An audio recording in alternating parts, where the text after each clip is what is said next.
What is good, guys? It's Rey-Jay back with another video. And this one, I want to break down what's going on with the overall market, what you should be watching for as time progresses. I'm also going to talk about many different perspectives on SPY, break down how today went, and what you should be watching for as time goes on. But before I break anything down, all this information, before I get into any more details, let me just mention a couple of things. Firstly, I am not a financial planner, so take nothing I say as financial advice.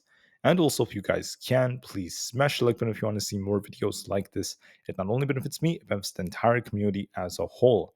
Anyways, looking at SPY, we're still trading within our channel. Could you argue that there's a bear flag forming? You sure could, but there's no confirmation of us breaking down yet. So as of right now, we're still maintaining this structure. Now, the thing about SPY that's very important to note is the fact that the way it moved today is what I predicted from yesterday. I was getting a very, very nice gap up and go when we opened. And that's what happened. We saw a very, very nice push because PCE was decent. We did predict that yesterday. Then we predicted there'd be some kind of a like intraday sell-off because of lots of these profit takers before the weekend, but only for algos to adjust and push the market back up into a decent close for the end of the day. And that's what ended up happening. We closed above max pain as predicted. The options chain on SPY suggested that we would not get some kind of dump. Many big institutions were not anticipating it. In fact, they were still positioning themselves for the market to hold up, and that's what ended up happening this time around. So nothing too surprising about this. But now the question is, what's going to happen moving forward? Let me talk about that in just a few minutes. So the fear and greed index is at extreme greed. When this happens, this tends to be when the market's in the topping process. Now, we can maintain extreme greed for many weeks. The market could still pump for another week, another 2 weeks. It's still very possible. But typically, when we hit extreme greed, the market tends to see a pullback later. It could take another week, it could take 2 weeks, but a pullback will be most likely coming sometime in January, in my opinion. It's going to be very healthy. Nothing too insane about it. And I just want to call out that extreme greed is once again the way the market is currently feeling. And we'll see if this ends up holding, especially going into next week. But just be warned that the market's likely starting to top soon. We could push a little bit more, but we're still likely maintaining like a topping process. Could push for another week or so, but then we'll be watching to see how it ends up continuing. Market momentum is still extremely greedy. Once again, breaking the highs we saw back in July, which is very interesting. And then the put and call option positioning ended up hitting the low. This is based off the ratio between them. And it hits the low we saw from July before it started to bounce again. This tends to mark lots and lots of tops in the market. So we'll see if there's any news that affects this. Now, for data, we have a very short week, guys, because the market's going to be closed on Monday for Christmas. So we have a 3-day weekend coming. No trading on Monday. We'll be back on Tuesday to talk about how the market ends up going. I'll try my best to still record videos at least approaching Tuesday. And for now, we'll just be watching to see how the charts end up looking. So with that being said, guys, I just want everyone to just be very safe during the weekend. I'm just going to talk about SPY, just a few tickers, and then kind of end the video kind of short. I know the weekend is coming. I want everyone to just have like a really, really good time anyways. Just try to keep this very quick. So with this structure, what could we actually tell from this? The answer is we're starting to see sellers stepping in. They're trying to fight.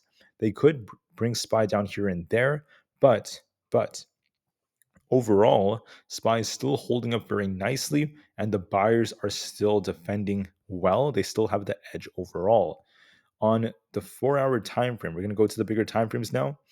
On the 4-hour time frame, SPY is still nearing a PPO crossover. It still is technically on an uptrend. It's been making higher highs and higher lows since it hit this top over here. So it's not officially showing signs of a change in market structure yet. We're going to be watching this top to see if we can break this.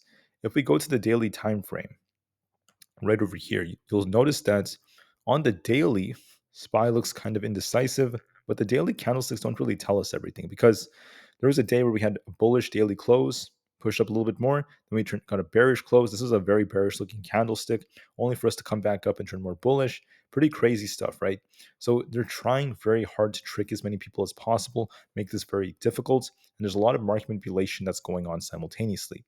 Now, are we about to see the market turn? The answer is not necessarily, because there's no confirmation of the market breaking down yet. I want to call out that the weekly on SPY is still a little indecisive, but it still is kind of bullish. We're still looking kind of bullish. It could push more, but going into January, I'd be very cautious, if anything. For the monthly, SPY is still looking kind of strong. It might get a very strong month for December. It's going to have a strong month, if anything.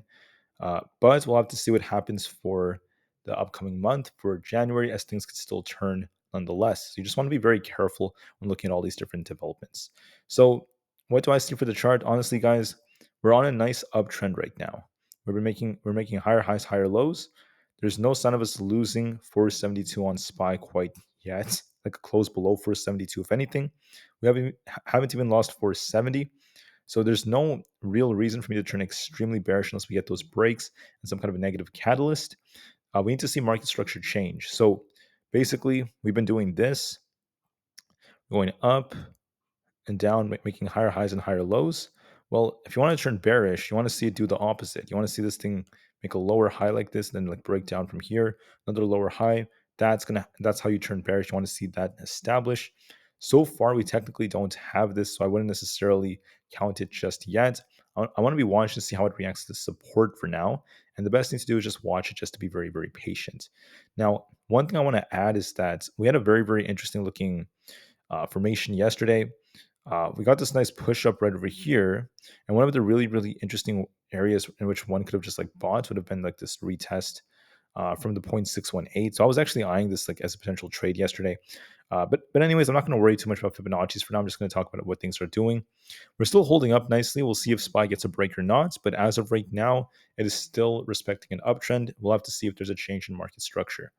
On Tesla, we got this big rejection. Tesla's looking a little bit weaker, but it's not officially out of the water just yet because technically, although Tesla got this rejection, we're pushing up. The question is, and here's how I would basically interpret this: does Tesla end up coming down like this, establish a lower high, and then just start collapsing? Right? That is how you could turn more bearish if you see something like this. Or is Tesla establishing a lower high? Because you could argue that we have an uptrend starting here. This is like our lower I'm sorry, we're making a higher low here, and then we just like start breaking out back like this into like next year. We could get another push up depending on deliveries, but this is just like another example of how it could still turn bullish. We'll be watching for that going into next week. So if Tesla could break above 256 and get back above this yellow trend line, which is going to be close to 258, it's going to have more potential to push up. This yellow trend line was acting as resistance. You could see it kind of struggled to break through this and failed this time around. But if we do break this, we could turn very bullish. If we fail to do so, we could reject again. To turn bearish, you want to see this thing basically lose 250. 250 is going to be a key support. If we lose 250, there's going to be a bigger drop coming below 247. So we're going to be watching this very carefully just to see how Tesla holds. We're not officially out of the water yet. And remember, guys, the end of the year is approaching. So we're going to see some big deliveries numbers from Tesla coming out. And that's going to have a big effect on how Tesla moves. So regardless of how Tesla looks, even if this thing does drop a bit, it could also make a massive, massive move starting in January when the market opens again. Because of deliveries, that's going to be very key for us. We'll be watching that very carefully. So, how does Tesla look right now? There's a potential bearish structure developing. It's got this bearish break right here from this flag. But just to be safe, I need to see a follow through move. I need to see this thing close below 250 and maintain a bearish structure, which it hasn't officially done yet. We can't say this with true confirmation yet unless we get a follow through move. We have to see if this thing bounces from here or fails. So that's going to be very key, guys. I want to keep this video now short. We have a long weekend ahead of us, so please enjoy the weekend, guys. I'm going to try to pre-record some videos and just upload them slowly for the rest of the week because I'm going to be unavailable. Not the rest of the week, sorry, the rest of the weekend, because I'm going to be unavailable for the weekend to actually like do any live recordings. So with that being said, I'll be back. You'll hear from me every single day of the week, hopefully, because I'm going to pre-record videos. But I'll be back to talk specifically about the markets on Tuesday morning, and you're not going to really miss out on too much since I'm going to be pre-recording videos anyways. All right, so I'll see you guys very soon. Please have an absolutely spectacular rest of the day. Remain calm, cool, and collected. Do what you have to do, guys. Enjoy the weekend, and I'll see you guys very soon. Thank you, and peace out. Have a very Merry Christmas, everyone. Thanks again. Goodbye.